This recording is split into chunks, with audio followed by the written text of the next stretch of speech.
What about gut health? So many patients that I work with on metabolism have gut issues. They have digestive issues because their gut is a microbiome. So you have as many or even actually more bacterial cells in your body than you have human cells. So your gut itself has an entire population of bacterial cells who are larger in number than the number of human cells that you have in your entire body. So the gut brain axis, the gut microbiome, there is huge research coming up in terms of what are these bacteria doing in our gut for us? How do they help us digest? How do they link with immunity? How do they link with our mood?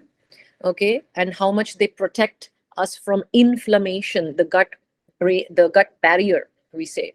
All right, there's a lining which protects us from the germs of the outside world, and there is an entire immune system. So autoimmunity, this field is bursting with research, and it's a very exciting time. In India, unfortunately, we do a lot of antibiotics.